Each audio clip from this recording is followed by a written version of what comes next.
O que fazer com a criança doente? Sempre que possível, é preciso que seja feito um diagnóstico clínico para evitar possíveis recaídas e complicações. Especialmente em locais de pronto atendimento, nem sempre o médico pode, em um primeiro instante, definir com absoluta certeza. Apenas é possível trabalhar com hipóteses diagnósticas baseadas nos dados fornecidos e nos recursos disponíveis.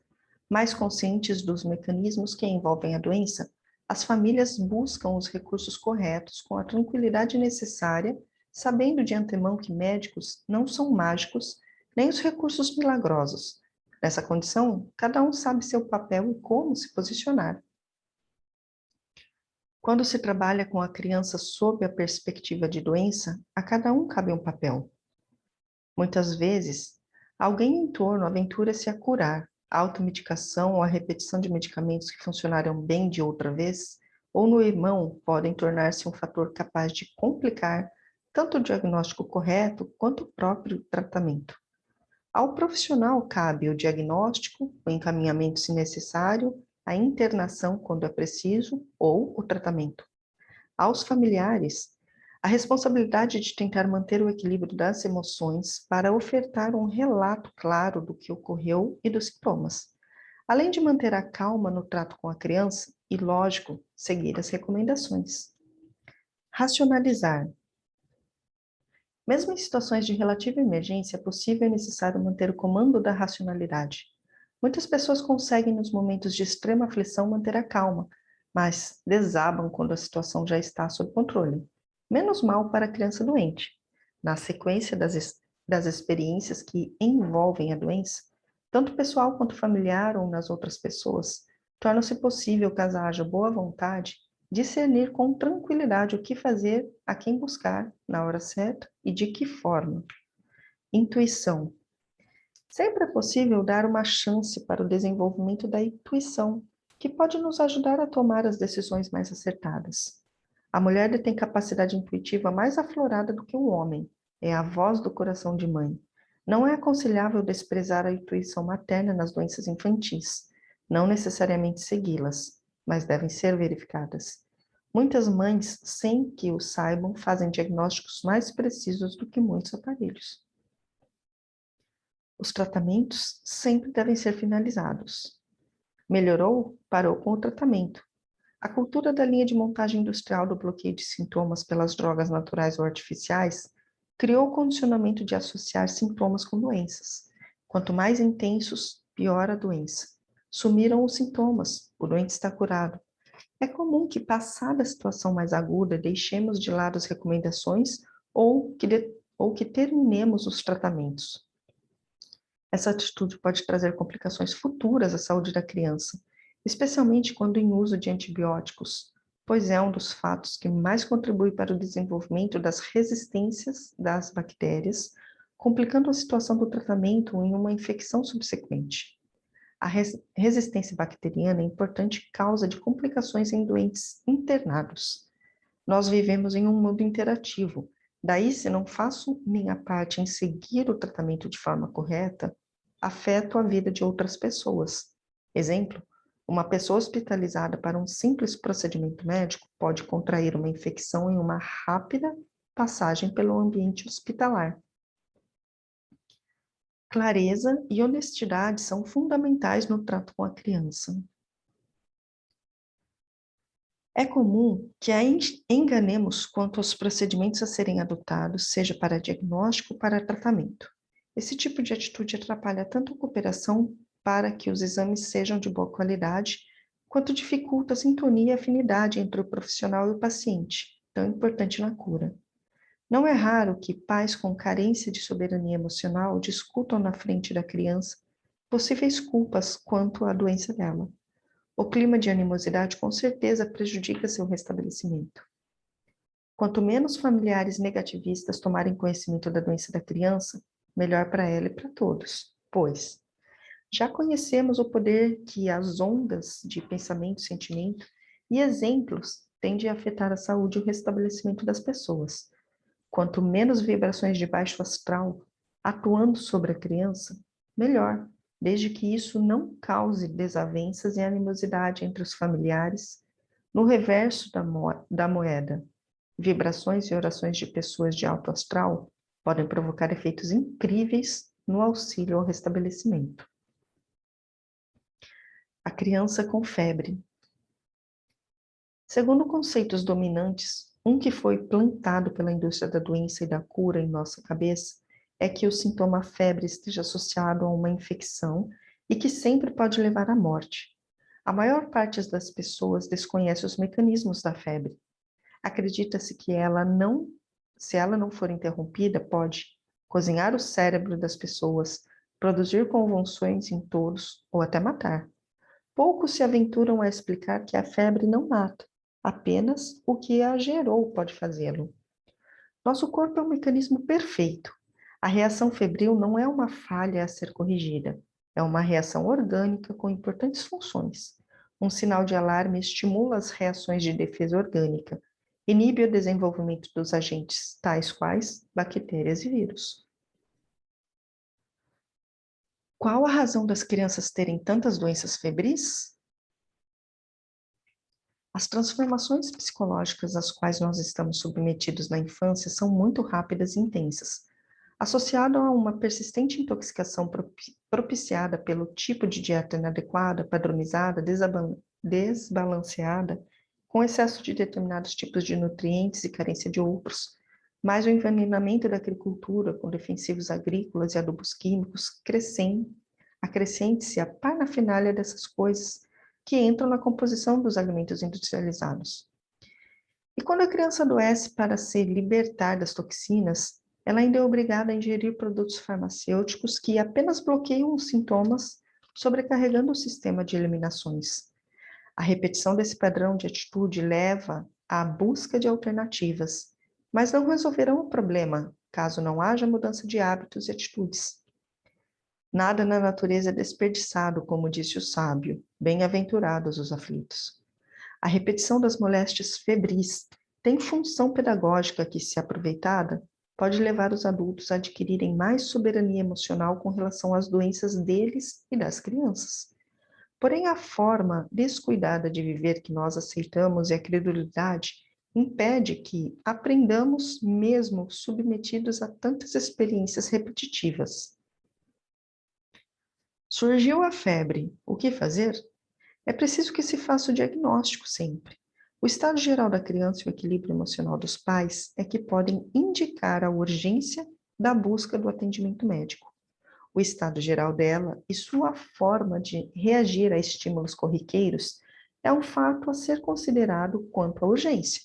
Recém-nascidos e as crianças até 2 anos não desenvolveram ainda uma boa capacidade de localizar infecções.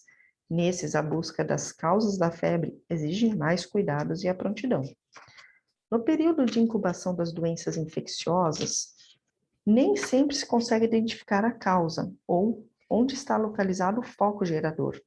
O médico não tem condições de fazer o diagnóstico sem que o processo esteja já localizado, pois não dispõe de bola de cristal e os exames à sua disposição nem sempre ajudam em um primeiro momento, como acontece nos locais de pronto atendimento. A pressa e a angústia de pais em se livrarem da febre, somando ao medo que o profissional tem de ser rotulado de incompetente, faz com que muitas crianças sejam medicadas de forma excessiva e inadequada nessas situações. A febre nos conceitos populares. Algumas pessoas se orgulham de não fazer febre, mesmo em doenças graves, quando isso é motivo de preocupação, pois sinaliza uma reação lenta da imunidade. Febre alta sempre indica doença grave. Nem sempre a intensidade da febre indica a gravidade da moléstia, pois algumas pessoas têm um poder de reação orgânica mais pronta e fazem picos de febre mais elevados. Há uma correlação pouco observada entre temperamento e picos de febre. Os chamados temperamentos sanguíneos reagem prontamente até na reação febril. Eventualmente, alguns tipos de infecções geram febres mais elevadas. Febre alta pode produzir convulsão. Não são todas as crianças a fazer convulsão febril, e as que convulsionam tanto o fazem com febre alta ou baixa. E esse tipo de problema pode ser tratado e, caso não haja nenhum problema neurológico congênito, desaparece por volta dos 6 anos. Na febre, é preciso dar banho frio. O choque térmico pode ser lesivo aos interesses do organismo, provocando distúrbios e alergias. Algumas correntes de terapias alternativas usam o oposto. Agasalham a criança para que a transpiração logo se instale, a febre ceda e com bons resultados. Todo pico febril tem um teto máximo que não é ultrapassado caso não seja bloqueado.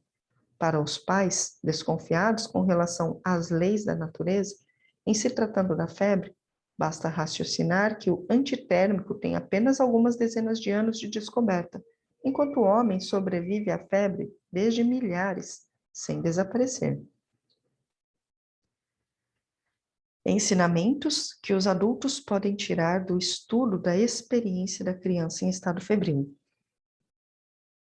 O adulto pode treinar o respeito pela criança e entender suas necessidades. Com febre, a primeira coisa que surge é a falta de apetite. O organismo necessita desintoxicar-se, mas, para o adulto educado nesse sistema, respeitar a recusa alimentar é uma coisa dolorosa. O maior dano é que se havia educação alimentar. Nessa fase do processo febril, ela foi para o espaço, pois de forma insistente o adulto oferece à criança os substitutos da dieta normal ou guloseimas que funcionam até como prêmio capaz de levar ao aprendizado da doença. E pronto. Como efeito colateral, esse distúrbio educacional está sendo fixado, o apetite seletivo. Não ensine a criança a adoecer premiando a doença com guloseimas. Necessidade de repouso.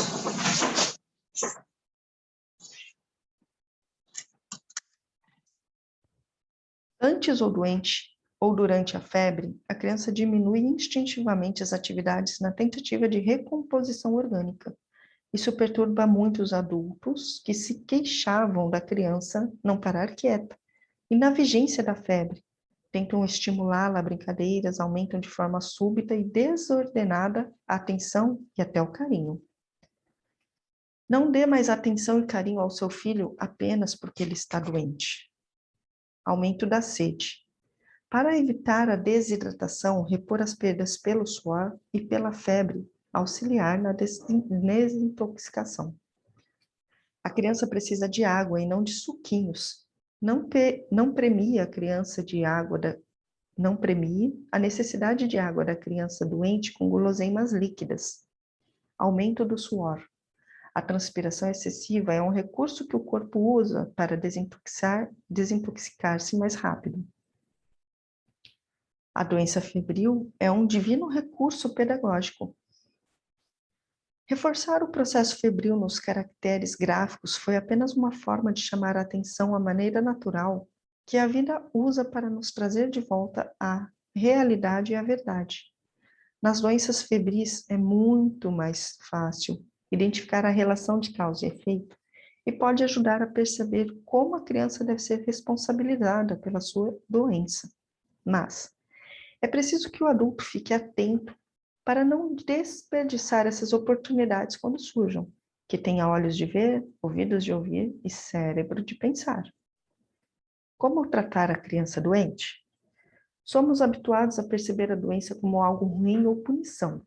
No entanto, ela não é nem boa nem má, apenas absolutamente necessária para nos despertar a respeito de quem somos nós e o que fazemos aqui.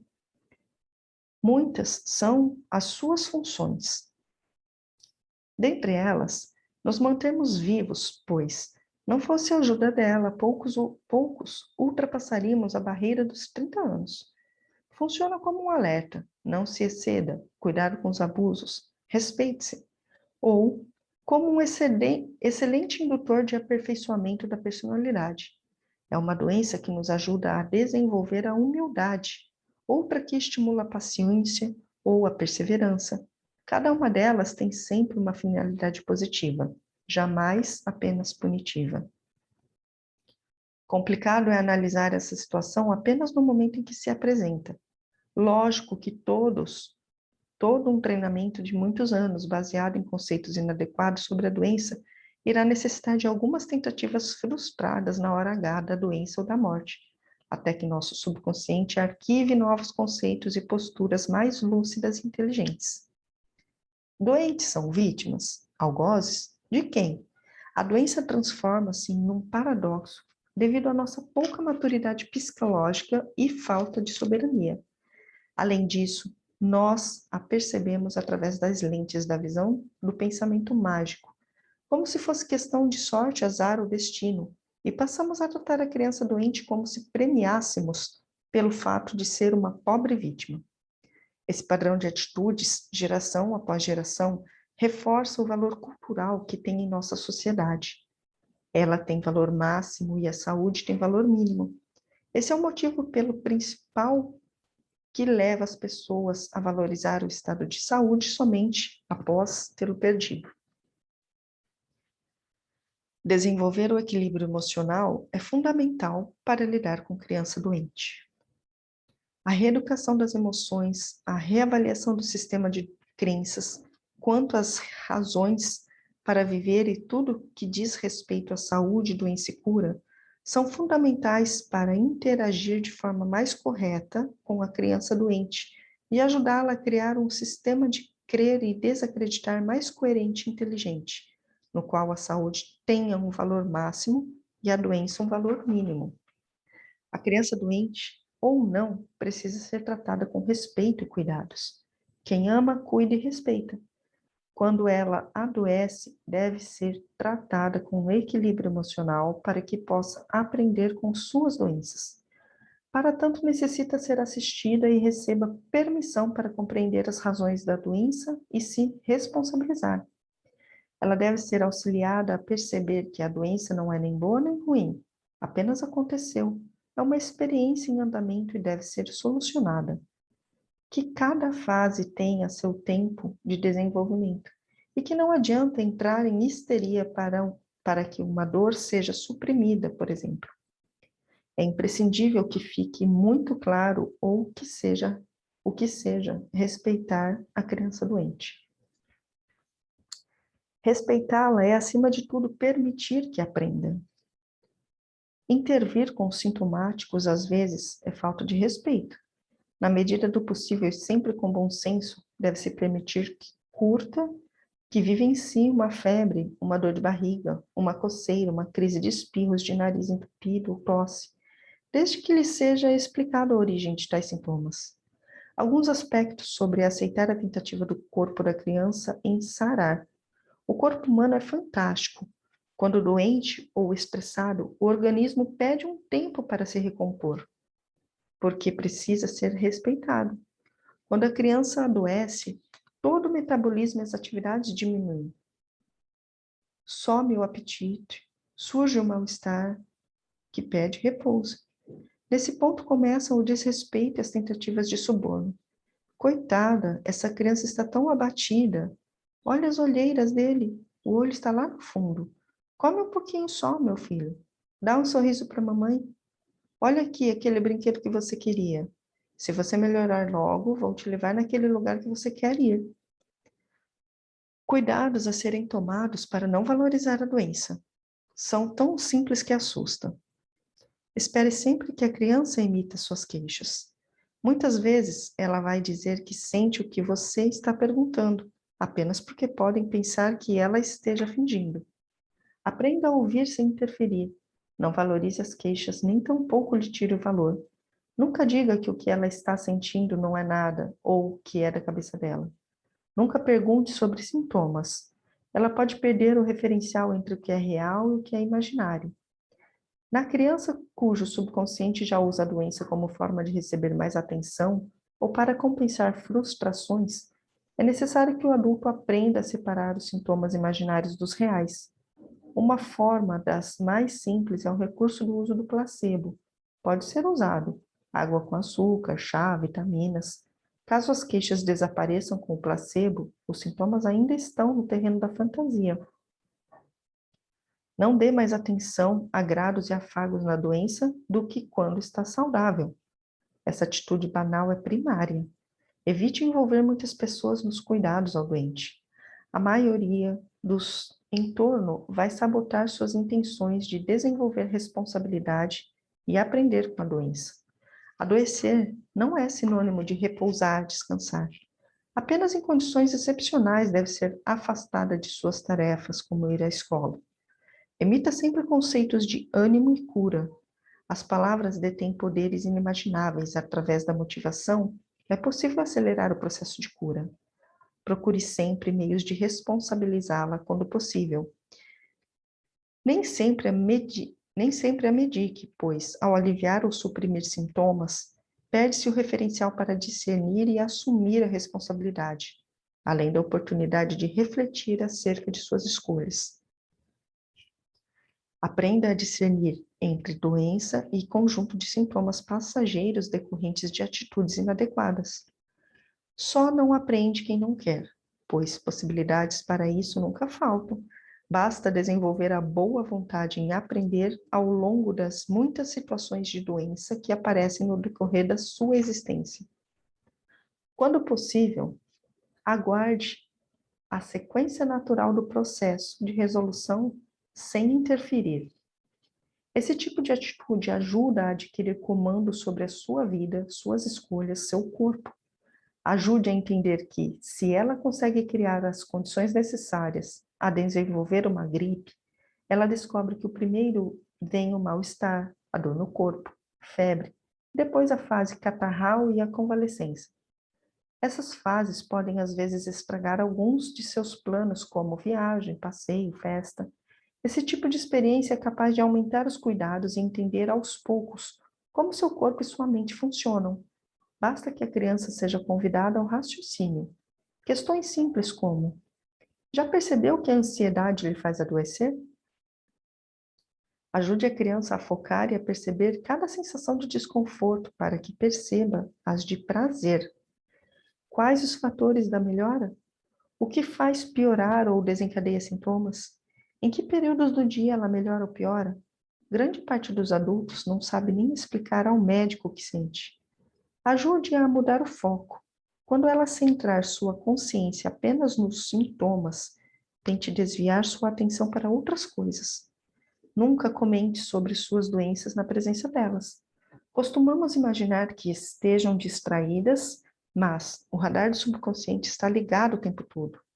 Procure acalmar-se realmente, pois, quando nossa postura corporal e nossas atitudes desmentem as palavras, a emenda fica pior que o soneto.